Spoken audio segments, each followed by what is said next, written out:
diaspora, votre émission Kwango Diaspora, votre émission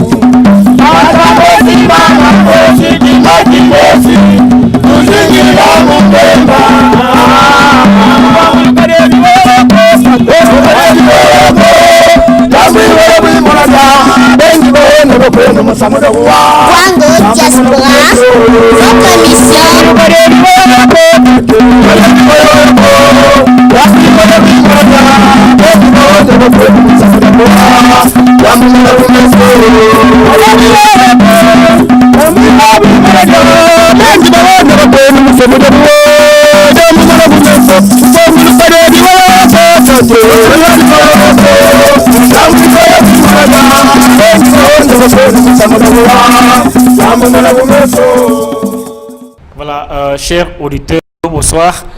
Nous nous retrouvons aujourd'hui pour une fois pour notre magazine que vous connaissez bien, Kwango Diaspora. Alors, pour rappel, Kwango Diaspora, ce magazine, c'est une émission qui vous donne l'occasion de suivre nos frères et sœurs qui ne vivent pas au Congo, mais qui sont encore fiers d'être Congolais, c'est-à-dire des frères et des sœurs qui sont des Congolais, mais qui vivent en dehors de la province du Congo. Alors aujourd'hui, nous sommes très heureux de rencontrer un autre Congolais, un autre frère que nous avons rencontré à Kinshasa. Alors lui-même va se présenter. Aujourd'hui, je vous préviens que nous allons parler 100% politique. Ce sera sans tabou. Alors, ce soir, nous allons parler avec monsieur Michel Mvunzi. Alors, monsieur Michel Mvunzi, bonsoir. Bonsoir, monsieur Émile Yimbu. Alors, si vous pouvez vous présenter, monsieur Michel. Et je m'appelle Erol Michel Mvunzi Meya. Je suis directeur de la coordination études et contention à la DGRK. Je suis dans les domaines des impôts, des taxes, voilà, donc c'est tout ce que je fais pour le moment. Vous avez aussi une activité au Congo? Bien sûr que j'ai plusieurs activités. Je suis coordinateur d'une ASBEL qui porte mon nom, la Fondation Mvunzi Meya. C'est avec ça que j'essaie de faire quelque chose pour soulager les misères de la population. En dehors de ça aussi, je suis dans le commerce, dans les transports, voilà, donc j'ai fait beaucoup de choses à la fois. Nous sommes en train de parler aujourd'hui, comme je le disais, 100% politique. Nous allons parler de la prochaine session au Parlement provincial du Congo. Quelles sont vos impressions d'abord par rapport au plan d'activité que nous ont présenté les députés provinciaux du Congo? Mais la rentrée parlementaire, c'est un devoir constitutionnel. Elle est aussi légale, donc c'est normal qu'après 3 mois de vacances, que les députés provinciaux retrouvent l'hémicycle de l'Assemblée pour traiter les matières qui sont les leurs. Pour la prochaine session parlementaire, il est prévu 3 points par rapport aux informations que nous avons reçues de l'Assemblée provinciale de notre province du Congo. Nous avons d'abord examen et adoption de la motion de défiance contre les gouverneurs de la province du Congo, son Excellence M. Larousse Kabula Mavula.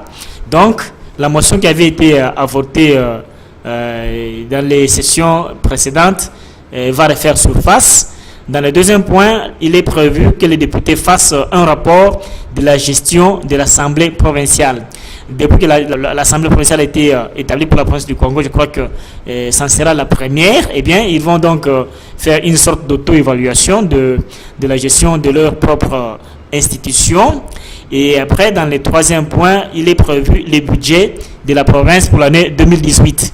Mais il précise que ce sera précédé du rapport de l'exécution du budget de 2017. Monsieur Michel, vous avez pratiquement entendu avec moi les 3 sujets qui sont inscrits à la session prochaine chez les députés provinciaux.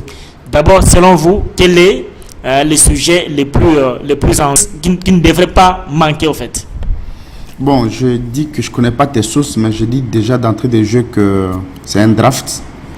Parce que la procédure à l'Assemblée prévoit que après la cérémonie d'ouverture, il y a une conférence des présidents qui regroupe les membres du bureau, les présidents des commissions, les présidents des groupes parlementaires. Ce sont eux qui décident des matières à traiter lors de la session. Donc je considère ça comme étant un draft. parce que le calendrier lui-même sera édité juste après cette formalité-là que je viens d'évoquer tout à l'heure là. Mais je pense qu'il n'y a pas de matière le plus importante. Non, j'ai dit c'est une session qui est budgétaire. En tant que telle, on ne peut que s'appesantir sur les votes du budget. Et puis le vote du budget est précédé, comme tu viens de me le dire là, par le vote de l'édit portant reddition des comptes, c'est-à-dire les rapports de l'exécution du budget antérieur. Et puis la motion, pour moi, c'est une matière qui a été traitée lors de la session extraordinaire. Elle s'est ramenée, comme le député considère que c'est un point important, mais sinon la session est entièrement budgétaire. Et est-ce que cela fait que vous ne puissiez pas comprendre qu'il y ait sur surface l'examen et l'adoption de cette motion de défiance contre le gouverneur? Est-ce que ce n'est pas la bienvenue? Mais pourquoi pas? Parce que c'est un arriéré parlementaire, donc on peut le reprendre au cours de cette session-ci. Donc tout dépend des députés, de ce qu'ils veulent faire. Voilà. Tout récemment, dans la session précédente, les mêmes sujets étaient traités, mais n'ont pas achevé. D'autant plus que vous avez suivi par les médias, bien sûr, que la plénière, la session plénière qui était censée traiter de ces sujets avait été annulée. Comment vous avez reçu d'abord cette nouvelle? Non, en fait, c'est une entrave à la démocratie. Je pense que dans un pays démocratique, il y a des prérogatives constitutionnelles et légales qui reviennent à chaque institution. L'Assemblée provinciale a ses attributions, ses compétences, le gouvernement également. Lorsque les parlements provinciaux interviennent dans le cadre du contrôle, je ne vois pas pourquoi l'exécutif peut s'interposer en empêchant que les députés siègent normalement. C'est une entrave, je pense, c'est un recul. Tous nous sommes indignés par rapport à ce qui s'est passé. Je ne pense pas que l'exécutif puisse réitérer ce genre de comportement qui fait de notre province, qui déshonore la province en fait. Je pense que tout doit se faire dans un débat démocratique. Et puis voilà, c'est ça, c'est mon point de vue, c'est un recul. Il faudrait plus que de telles choses arrivent prochainement. Les circonstances dans lesquelles la plénière en question avait été annulée, et comment vous appréciez? Bon, j'ai dit ce que j'ai dit, c'est-à-dire que c'est pas normal qu'on puisse fermer l'hémicycle pour que les députés ne siègent pas. Ailleurs, on parlait d'un outrage à l'Assemblée. Donc, c'est rétrograde. On doit laisser l'Assemblée siéger parce qu'on ne peut pas diriger la province avec le seul exécutif. Ils ont besoin d'avoir des moyens. Là, on fait recours, comme je viens de le dire, à l'Assemblée pour voter les 10 qui portent le budget de la province. Et dans les autres matières aussi, également, on doit laisser l'Assemblée travailler normalement. Et puis l'exécutif aussi doit faire son travail. Mais c'était quand même salutaire pour le gouverneur qui était dans une mauvaise posture. Le salut ne réside pas dans le fait que vous dispersez les élus qui voulaient se réunir, ou le salut ne réside pas dans les intérêts égoïstes. Pour moi, le salut, c'est que vous puissiez y rester avec l'appui du peuple. Et pour ne pas vous arracher la parole, on ne parle pas de dispersion de l'hémicycle ou des députés, mais un coup de fil venant de Kinshasa, de haut placé au gouvernement national, au gouvernement central, aurait exigé que la plénière ne puisse plus continuer à faire son travail. J'ai réitéré ce que j'ai dit tout à l'heure là. En fait, c'est pareil. C'est des méthodes rétrogrades. C'est un recul par rapport à la démocratie. Je pense que le Parlement a des compétences, le pouvoir, l'exécutif également. Je ne vois aucune raison qu'on puisse empêcher aux élus de siéger. Il n'y en a pas. La Constitution ne permet pas ça. Après ça, directement, on a appris que le gouverneur de province avait engagé la province du Congo dans une affaire comme quoi la province devrait payer une affaire de près d'1 million de dollars américains à la DGDA du Congo central, une province sœur, pour une importation de quelques cargaisons ou de 208 000 sacs de ciment. Vous avez entendu ça et qu'est-ce que vous en dites? Bon, j'ai appris comme tout le monde, mais je n'ai pas de précision. Je ne vois pas comment est-ce que la province peut être mêlée à ça, dans la mesure où la province n'a jamais passé une commande officiellement, je veux dire par ces structures autorisées. s'il y a eu magouille au niveau de la frontière, qu'on voulait faire passer des marchandises au nom de la province du Congo, la déclaration a été faite au nom de la province. Et après qu'on ait constaté que la province n'a jamais passé une commande dans ce sens-là, je pense qu'il est temps pour que l'on fasse un recours au niveau de la DGDA, pour que la DGDA poursuive les vrais importateurs, celui qui avait importé les ciments, pour qu'on laisse la province tranquille, parce que ces ciments n'appartiennent pas à la province, ça appartient à des individus. Même si la déclaration a été faite au nom de la province, je pense bien, si l'information que vous me donnez c'est là, il faut que la province fasse de recours. Et l'Assemblée aussi est compétente de pouvoir écrire pour dire que dans le cadre du contrôle parlementaire, que la province du Congo n'a jamais, alors jamais, commandé du ciment venant de l'Angola. Mais alors, tout le monde aujourd'hui à Kenge, dans le Congo, attend les sorts ou encore les verdicts qui pourraient être donnés par l'Assemblée provinciale par rapport aux reproches en direction de son Excellence Monsieur le Gouverneur. Malheureusement, le gouverneur serait en voyage en Europe, bien sûr en Pologne on dit. Alors, est-ce que cela peut apporter, soit peut causer une certaine entrave dans cette session parlementaire où est attendu le rebondissement bien sûr de l'examen et l'adoption de la motion de défiance contre le gouverneur? Non, mais le gouverneur est libre de voyager comme tout le monde, surtout s'il voyage dans le cadre, il voyage officiellement dans l'intérieur de la province, donc il a droit, personne ne peut l'en empêcher. Et son voyage, je ne pense pas qu'il va durer 3 mois ou plus de 3 mois pour qu'il ne soit pas lors de la session parlementaire. Mais de toutes les façons, je pense très bien que la motion, l'examen de la motion, c'est une occasion pour le gouverneur de pouvoir se justifier par rapport à tout ce qu'on lui reproche comme mégestion, comme méfait.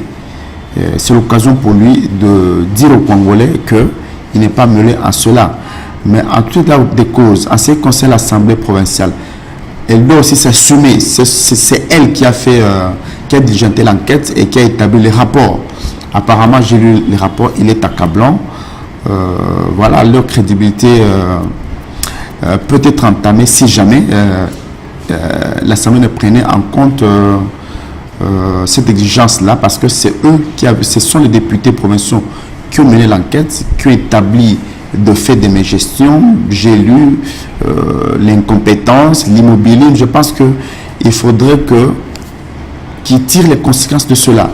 Donc voilà, moi je pense que c'est un jeu démocratique, c'est un exercice démocratique. Le gouverneur a les moyens pour pouvoir se défendre. Les députés aussi doivent défendre l'image de l'Assemblée.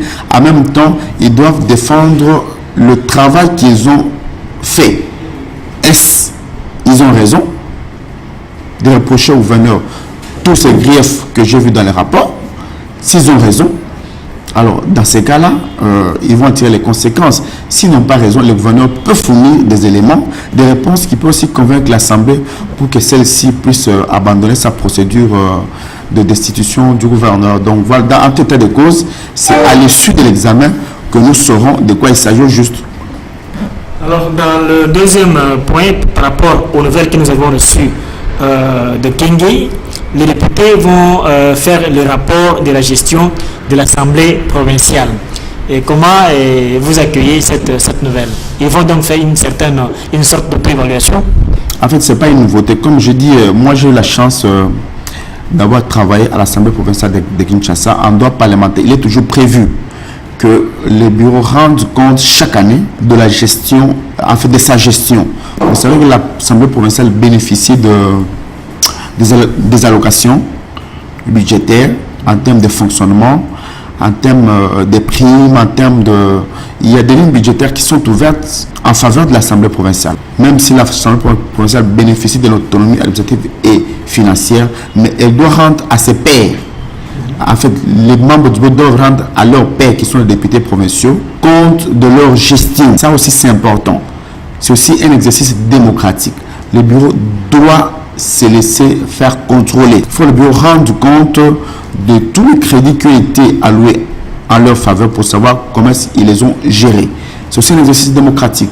Et dans un pays où ces choses se font normalement, c'est pas étonnant. Ils doivent faire ça. Ça se fait dans toutes les assemblées. Alors, il est également prévu les budgets, la présentation du budget pour l'exercice 2018, mais il prévoit également qu'il y ait aussi rapport d'exécution du budget 2017. Pourtant, en 2016, le gouverneur avait été reproché d'avoir conduit l'exécutif provincial sans boussole, je mets ça entre guillemets, comme l'avaient aussi prélevé les députés eux-mêmes lors d'une plénière en décembre 2016. J'étais sur place à Kenge. Est-ce que vous croyez que cette fois-ci, les choses peuvent s'arranger, peuvent aller sur un bon chemin pour la province du Congo, avec tout ce que nous apprenons comme gestion et cela? Bon, en fait, vous savez, c'est l'Assemblée qui donne le moyen à l'exécutif. Et l'Assemblée se réserve le droit de contrôler. On ne peut pas voter un budget dès lors qu'on n'a pas encore le rapport de l'exécution du budget qui a été voté antérieurement. Et on appelle ça la reddition des comptes. C'est-à-dire, c'est à partir de cet édit-là budgétaire qui va constater que les moyens qui ont été alloués à l'Assemblée provinciale en 2017 ont été bel et bien,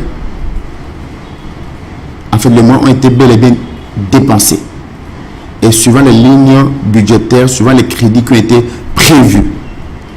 Et lorsque l'Assemblée sera convaincue que les crédits alloués dans différents secteurs ont été utilisés normalement, lorsque l'Assemblée va se rendre compte que les recettes ont été mobilisées suffisamment et que les dépenses ont été faites dans les normes requises dans la matière, en ce moment-là, l'Assemblée va donner son quitus à travers ce qu'on appelle un édit, qu'on appelle reddition des comptes. Et après cet édit-là, l'Assemblée peut maintenant se pencher sur les votes du budget de l'exercice de l'année 2018, où elle va donner à l'exécutif des moyens pour qu'il fonctionne normalement. Donc c'est un exercice normal, c'est un travail de routine d'une assemblée que ce genre de choses se fassent. Donc je pense qu'il faut que tout se fasse normalement suivant la loi sans qu'il y ait des entraves comme on l'a suivi dernièrement ici. Voilà, nous allons revenir sur ça, mais nous serons quand même curieux de savoir quelles sont, selon vous, en tant que Congolais, les ressources de la province du Congo. Bon, les ressources, je pense que comme toutes les provinces, la rétrocession aujourd'hui pose problème parce que l'État, au niveau central lui-même, il souffre. La rétrocession vient à compte-gouttes, ou même quand elle vient, elle n'est pas conséquente pour faire fonctionner les institutions de la province. Et je pense qu'il est important que l'exécutif compte plus sur des ressources propres, c'est-à-dire mobiliser des ressources propres à elle, qui puisse lui permettre d'exécuter son plan de gouvernement, sinon ça sera impossible. Et pour le Congo, je pense bien, il est possible, si tout est bien fait, si les services qui sont chargés de récolter les recettes travaillent normalement, le Congo peut s'en sortir. On a suffisamment de ressources, surtout en termes de recettes non fiscales, de taxes. Le Congo peut mobiliser suffisamment de ressources pour fonctionner sans problème. Alors, lors de la présentation du budget de 2017, dont je parlais tout à l'heure là, et on a parlé du péage de Bachongo. Il semble que le gouverneur aurait signé un contrat, un engagement avec un ex-patrié, un Portugais, si je n'abuse, et que ça n'allait pas très bien. Vous avez appris ça en tant qu'économiste, en tant que gestionnaire, j'allais dire. Qu'est-ce que cela peut vous inspirer? Non, en fait, la sous-traitance existe. En fait, aujourd'hui, il y a des entreprises qui sont spécialisées dans ce genre de domaines qui peuvent apporter des supports pour recouvrir suffisamment de recettes, leur expertise en termes de procédures, en termes de moyens, en termes de logistique. C'est possible. Mais l'important dans tout ça, c'est quoi? C'est savoir gérer les ressources qui sont générées. Il faudrait que la bonne gouvernance soit la règle d'or dans une province comme la nôtre, où il y a peu de ressources, une province qui vient à peine de commencer. Je pense qu'il faut une discipline dans l'exécution du budget, dans l'exécution des dépenses. En fait, le problème n'est pas celui-là. Le problème, c'est que qu'est-ce que nous faisons de ce que nous mobilisons comme recette. Ça, c'est la première préoccupation. Deuxièmement, pour une province qui vient de commencer, je pense qu'avec une régie également qui vient de commencer, il serait bon de pouvoir responsabiliser les agents pour qu'ils apprennent à mobiliser les ressources de l'État, qu'on les accompagne seulement. Et pour moi, ce qui serait important dans ce genre de cas, c'est le support informatique, c'est le support matériel et même sur le plan des procédures. Mais accompagner plus les agents, parce que ce sont eux qui sont à la base de tout. Lors de cette plénière-là, le gouverneur avait mis les vœux d'ouvrir un marché transfrontalier avec l'Angola.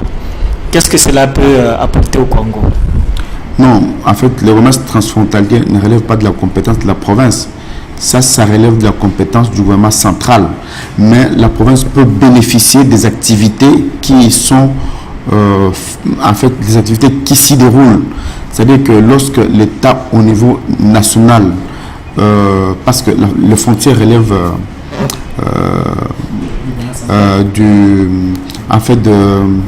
de stratégie de politique nationale sur la sécurité. Il n'y a que l'État qui peut décider de dire que je peux ouvrir telle frontière et prendre des mesures qui s'imposent pour sécuriser les frontières du pays.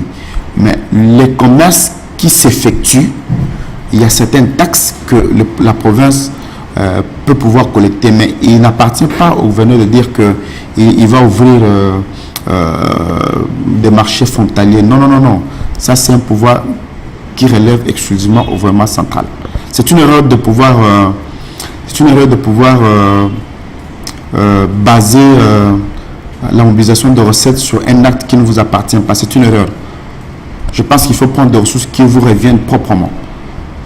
Alors maintenant, par rapport aux taxes, par rapport aux impôts, il y a une catégorie de commerçants à Kenge, plus précisément comme les motards, qui se plaignent que non, les taxes étaient exorbitantes, tout ça par rapport en fait, à leur niveau d'achat et tout ça. Et vous, en tant que financier, quel conseil vous pouvez prodiguer par rapport en fait, aux services qui fixent les taux que les gens doivent payer? Bon, je ne suis pas financier, moi je suis fiscaliste, je suis juriste fiscaliste. Merci. En fait, les taux sont fixés par rapport au pouvoir d'achat. Par rapport, parce que les taux ne sont pas les mêmes. Hein. Ça peut être un même acte générateur de recettes, mais les taux sont différents. Je prends par exemple à Kinshasa, où je travaille, ce qu'on exige pour... je prends un acte générateur de recettes, je prends par exemple l'acte de mutation. Alors, le montant qui est exigé ne peut pas être le même que celui qu'on doit payer au Congo, parce qu'au Congo, le pouvoir d'achat est faible. L'activité économique n'est pas développée. Je pense que le gouverneur, en fixant les taux, avec le conseil de son ministre des Finances, doit tenir compte du pouvoir d'achat de la population.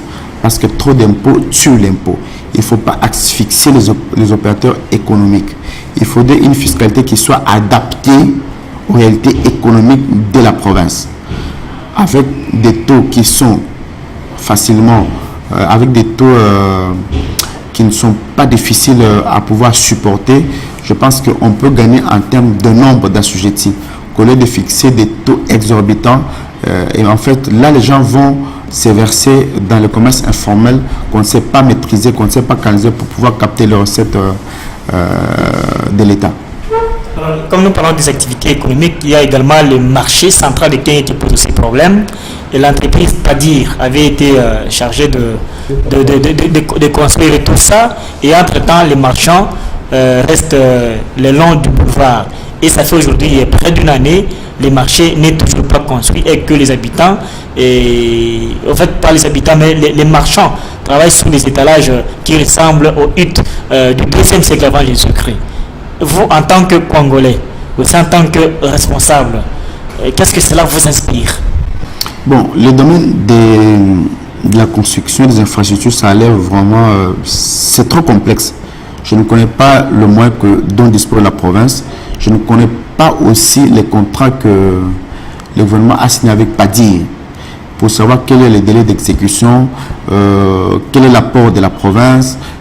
Tout ça, je ne maîtrise pas bien. Donc, je ne sais pas me prononcer là-dessus. Mais je pense que quand on délocalise les commerçants, je pense qu'il faut toujours le faire pour une durée courte. Une durée courte parce que les déplacés qui vendent le long des rues, il y a beaucoup de problèmes qui peuvent se poser en termes de maladies, d'épidémies. Même les produits qu'ils vont vendre ne seront pas propres à la consommation. Parce que c'est exposé à la rue, c'est exposé comme ça, sans sécurité. Je pense qu'il faudrait que le gouvernement travaille pour que vite ce projet soit conclu. À part ça, je ne vois pas quel commentaire je peux faire, d'autant plus que aussi il faut reconnaître qu'il y a des problèmes, il y a des difficultés de pouvoir mobiliser des recettes au niveau de notre province. Donc voilà, le problème c'est qu'il faut que le gouverneur sache, l'exécutif sache que quand on pose des actes, il faut que ce soit des actes très bien réfléchis pour ne pas entamer la santé de la population, c'est important. Dans ces conditions-là, est-ce que l'État aura le courage de demander ou d'imposer les taxes à ces marchands qui ne sont pas servis par l'État? En fait, les taxes sont créées par la loi. Donc, ce n'est pas le gouverneur qui invente les taxes. Ce ne sont pas ceux qui recordent les taxes qui inventent les taxes. C'est la loi.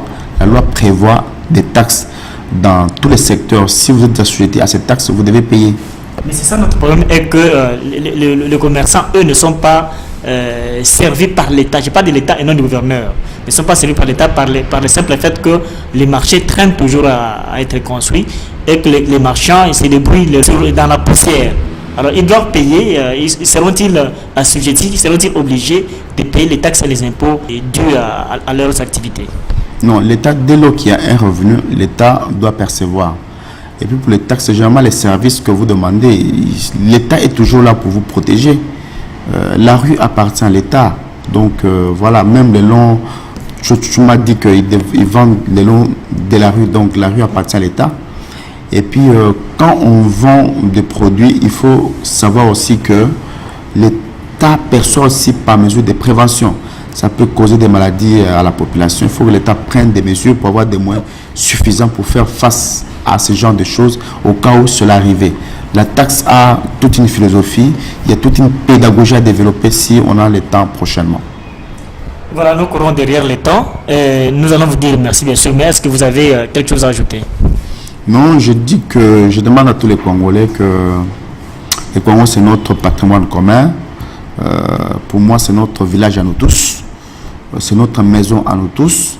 Je pense que chacun, dans tout dans le peu qu'il puisse savoir, je pense qu'il faut toujours penser à la province, penser à faire quelque chose, c'est très important. Mais aussi, je conseille aussi à ceux qui sont là-bas, à ceux qui dirigent la province, que je pense qu'on peut intéresser à tous les Congolais.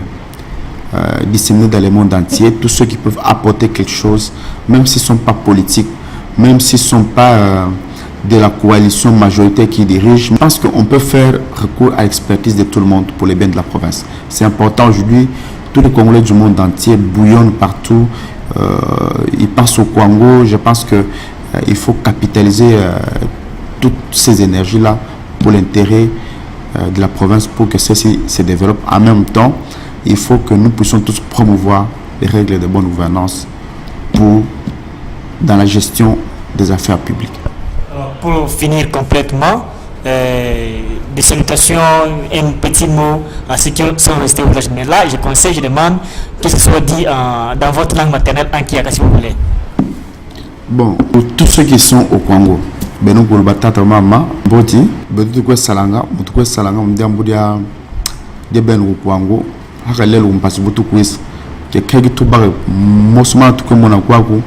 Un jour, tout ça là pour que Kwango de Tomboura vienne de retour.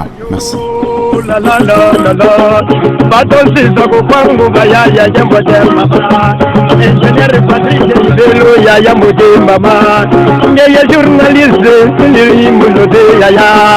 Kwango Diaspora, votre émission.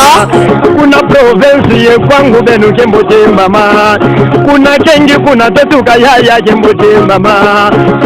Honorable matadi wamba kembote mama. Ayi mama street bugambote. Jina mbote yetuka goya. Kwango Diaspora, votre émission. Journaliste de l'armée ya de kanto mwana makala ya Kwango Diaspora. Kordo papi munene mbuta mutu kembote mama. La la la mama na bana Romeo nangayo bino nyonso babraya tu ejajo bechi de prige mbote mama mujaji mwana eya ya kembote mama benu bosu roje mwana kwangu kembote yaya la la la la bino nyonso na bechi bino mbode abino nyonso na bechi bino mbode honorable kuna mbode yaya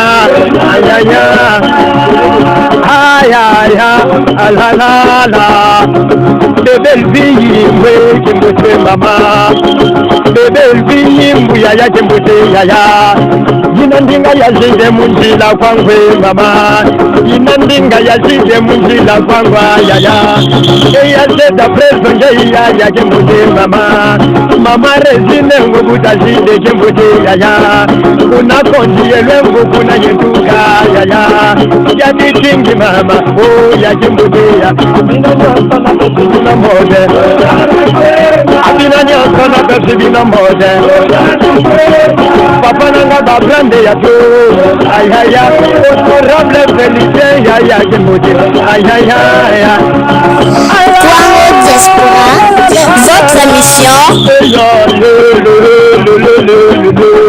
Yaya mutatuka jambo tibenu goswa yaya kuna kwilu kwa beti yaya jambo de yaya de grupe mangu za kushiriwa kawe mote yaya emasana ngambo yindo jambo de yaya belo sakala kupangu za yaya Kwango Diaspora. ya belinge kuna pungu za yaya benu jambo de mama yeja yuna la kwa minere kache jambo de abina ni osana beti bina mbode abina ni osana beti bina mbode yaya bina ni osana beti bina mbode